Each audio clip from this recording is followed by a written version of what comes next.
Owning a piece of real estate is important. Buying different homes, renting them out, selling them. Real estate is very lucrative and it is one of the biggest ways to earn wealth and passive income.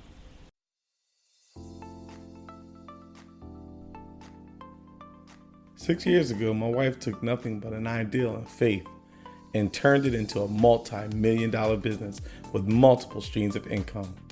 As a woman possessed, she overcame all obstacles and created multiple streams of wealth that has impacted our family for generations to come. From mental health professional to therapist to author to CEO, she is a constant reminder of the grace of God over her life. Get ready to listen to and take notes from Stenell, the money therapist, as she schools you on money, entrepreneurship, and life skills that was not taught. No more excuses. Wake up! Thank you for the intro. Welcome back to No More Excuses, Wake Up, where we talk about money, entrepreneurship, and life skills that was not taught. I am your host, Stenell Myers, also known as Stenell, the money therapist. This week, we are discussing entrepreneurship.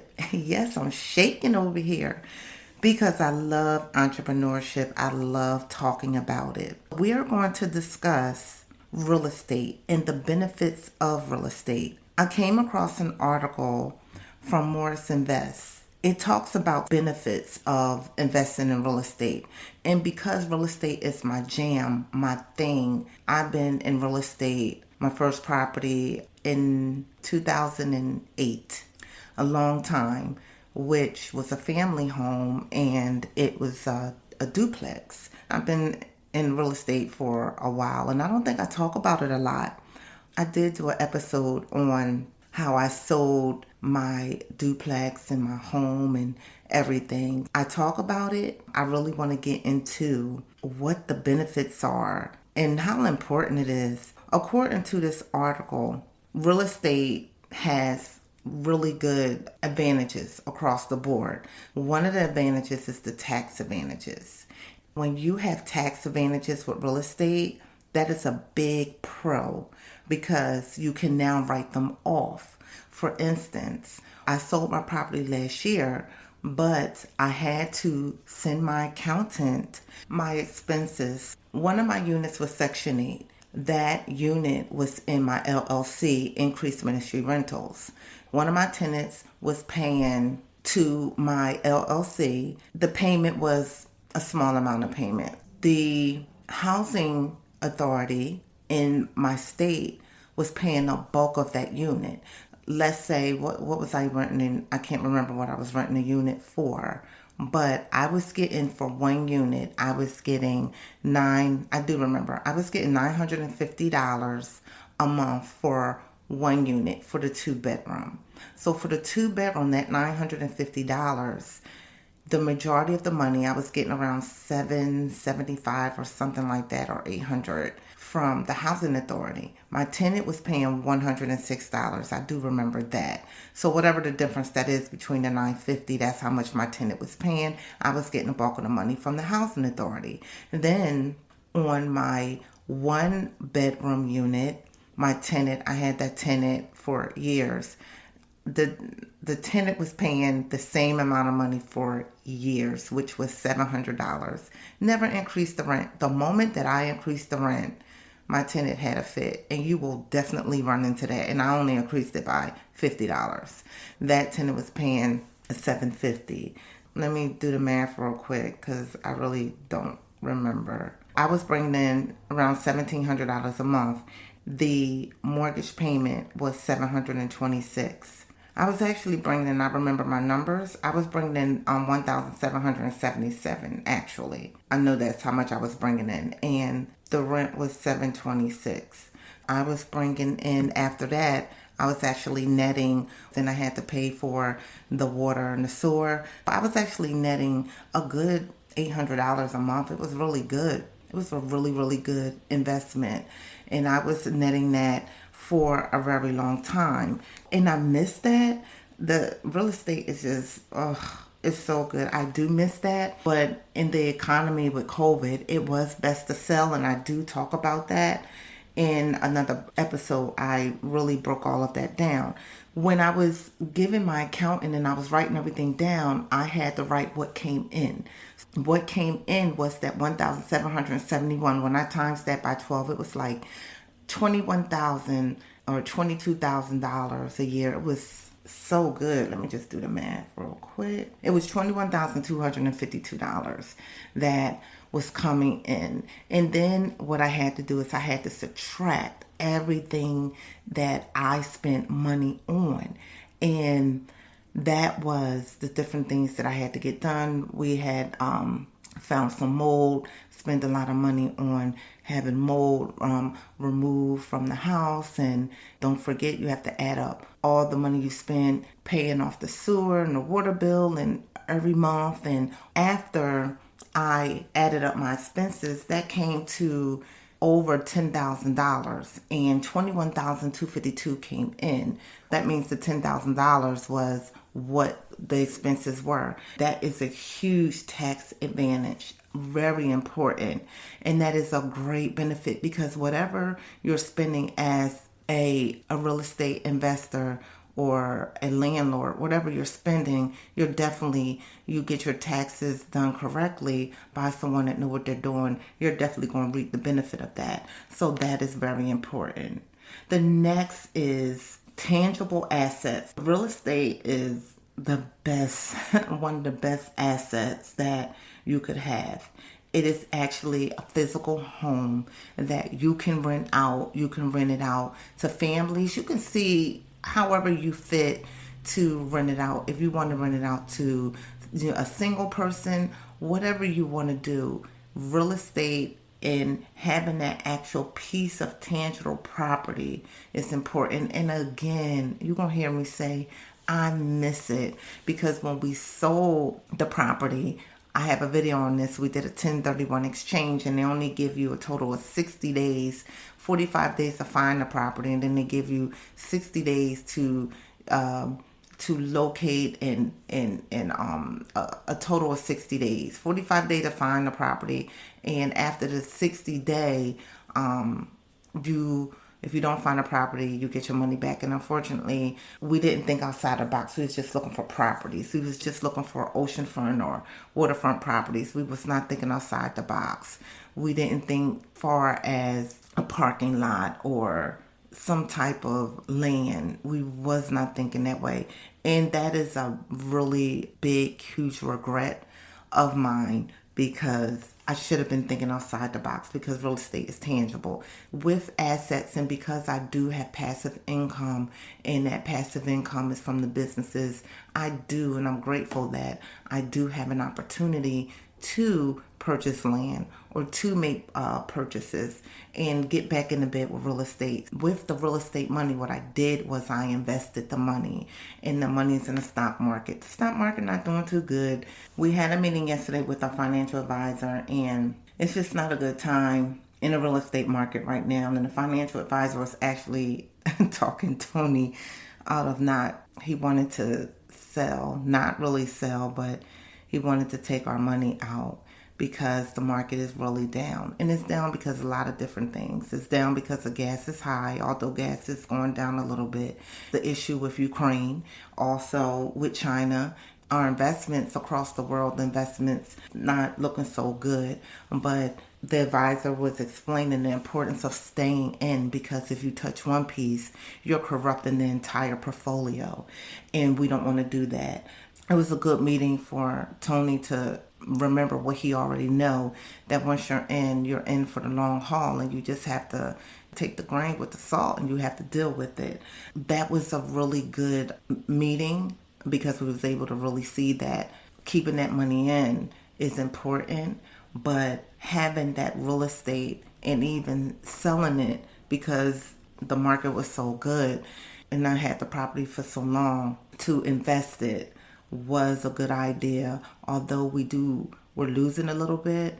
And we did invest both of the properties, the money, the majority of the money we did. We did some upgrades in our home, but we did invest the majority of money because you want your money. If you're going to sell, you don't want to sell a property and then go buy a car. That's not a good return on your money. You want to sell the property. If you're going to get that money, you want to definitely invest it. Buying more real estate. So one of the other benefits is that you can leverage debt, according to this article, by buying more real estate. You can use your debt to actually grow your net worth. And let me tell you, let me explain something. I'm not even going to get into this right now because I have a whole vision. I'm going to do a episode on net worth, but my episode when I'm rearranging everything that I'm doing with my podcast. So I'm going to start recording my episodes so you can see me talk to you, which I'm talking to you in Apple land and whatever land, Android land that I'm talking to you on, or you're listening to me, but you'll also be able to see me on YouTube. And I am going to break down net worth because let me tell you, honey, net worth is more important than how much money you make. Real estate, what? When I tell you it pops that dag on net worth, oh, y'all gonna make me curse up in here. Real estate pops that. For instance, the house that we have now, we purchased this house for one amount. The market, because of COVID, it skyrocketed, doubled. You know what that did? Do you know what that did? It increased our net worth. When you hear people say, I make $90,000 a year, $100,000 a year, that how much you make is important because that's going to determine, again, you getting out of debt. That's going to determine your living ability. When we talk about your net worth, boy, that thing right there, that's a whole different beast because you're actually taking how much you owe minus how much you own. You're subtracting it. Everything that's coming in, just like I broke down the scenario, same exact thing. Everything that's coming in, you're going to take that and you're subtracting it by how much you owe. That's why it's very important for you not to owe on cars and credit cards because it steals from your net worth. But don't get me started. But, oh, I can't wait. I'm going to break down net worth because net worth, oh my gosh, is so important. And you want to talk about being a millionaire, that when you reach that $1 million, it doesn't mean you have $1 million in the bank. It doesn't matter. Your assets, your house, your liquid, your investments, all of that equal your net worth. Anything, the money that you have in the bank, your net worth is not how much money you make. When we do the formula, when I actually break it down for you, it's not how much money you make in a year. You do not add that in your net worth. What is coming in, what's going out, that's net worth. And let me tell you, real estate, oh my gosh, real estate is the bond.com. You get into the right property, anything that you own, if you own it and you have a tenant in it, that is your property. And those assets include your net worth. And net worth is everything, because if you get with the right bank, you have more buying power. Net worth is very important. Another thing is, when you think about real estate, it's a way around inflation. When you own real estate, what do you have? What's coming in? What's the bottom line? The cash flow, right? The more time that you have in real estate, it's more time that you have cash flow. I had my real estate property since 2008. I sold it in 2021. And from 2008 to 2011, I lived in a property and then I rented it out. From 2011 to 2021, it was great cash flow. When we were down and we were over our head, and when I was in between jobs, and when I lost my job, that real estate, that property right there, that rental property, it picked us up. It's not always the right way to pick it up, because I truly believe when you have a rental property, that money that you're getting should go back into the principal of the home to pay it off. The quicker you pay it off, the quicker you own it, the more you can see your net worth. What I know now, I knew that then because I read a lot. And coming into real estate, I knew coming in and learning at the same time. I did know, but life hit. And then when life hit, and then when you're not disciplined, that's why I wrote a book on whipping debts ass, because for years I wasn't disciplined. The house in 2011, we had rental income coming in, and I learned how to Section 8 from my cousin Nate and my godfather. Them two together taught me how to get into the real estate business. And with the money coming in every 30 days, you have money coming in. And if you are not disciplined and you don't know what you're doing, or you're not doing the right thing, you will use that money. There are a lot of regrets behind that as well. But the biggest lessons learned is that when you have real estate and you have a piece of property, you do have the best leverage. You have the tax advantages, and you have the opportunity to increase your net worth and to purchase more property. And the way you purchase more property, and I know you hear people say, take a loan out on that property. I never, ever took a loan out. It's called the HELOC loan. I never took a loan out on the property, on any assets. I've never took it out. And the reason why is because that equity in that property is my equity. And I'm not trying to take a loan out on anything. When you have more equity in your home and you have more buying power, it looks good. If you get with the right bank, you make the right connections at the bank, you have more power. Banks look at your net worth. They look at the overall picture. When you are building a financial portfolio, when you're investing, they're looking at your net worth. They want to know how much you're worth. They want to know, okay, if we can get in the bed, how much is this individual worth? And let me tell you, real estate, oh my gosh, when you hear people saying they're building their portfolio, that's why. Because they're building their net worth. And how do people become millionaires? Real estate, it's real estate. You can get one property, you can get another property. And right now, it's hard out in here in these streets. It's really hard. I say save your money, keep your eye out, and get your property in a couple years when the economy changes, because the economy will change. Get your ducks in a row. For me and my household, my ducks is to pay off the mortgage. The interest rates are high as heck now. The interest rate went from when they were like at the low 2s, so now they're at the 6. They're high.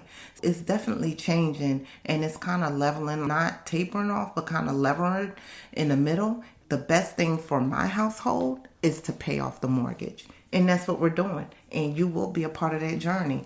Every time I drop money on a principal, I'll let you know, because I want you to be able to see it. I want you to see it with me and how it works.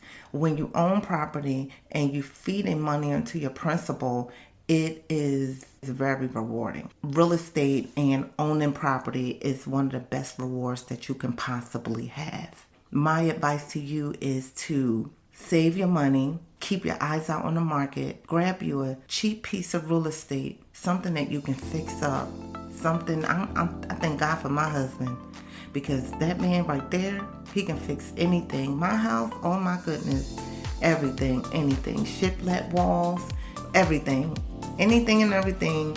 He built everything in his house, and you really need that when you're in the real estate business. Put down floors, he can build beds. You really need that. So my advice to you is to keep your eyes out on the market. Real estate is important. Understand the value of real estate and the benefits of it. Go out there, y'all. Dig into that real estate. Make that money. Passive income is important. No more excuses. Wake up. Thank you for listening to No More Excuses. Wake up. If you love the show, please subscribe, rate, and review on iTunes or Spotify. To learn more about me and my different agencies and what I do, go to StenellMyersEnterprises.com. While you're there, check out Money Therapy Institute and watch my video where you will see me doing a little acting, showing you how I fought and kicked down closed doors. You can also click on Stenell the Money Therapist and get my free budget spreadsheet.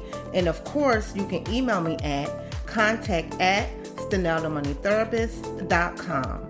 I'm also on social media on Facebook at Stenell the Money Therapist and Instagram at Stenell, the money therapist. No more excuses. Y'all know what y'all need to do. Wake up. Hey, smart people. I have a 3-month one-on-one personal or business coaching program. As you all know, I paid off $50,000 in debt in 1 year. I will teach you how I stayed out of debt using my burner method and personalized spreadsheet I created to fit my lifestyle and keep me on track. You will learn how to understand your money communication style using my financial treatment plan. Also, if you own a small business and you feel stuck with cash flow or feel disorganized, I teach business owners and self-employed entrepreneurs such as yourself to financially maximize your money, build wealth using your business income, and retire working on the business while your business continues to run, such as myself. You can book a call with me. The link is in the show notes.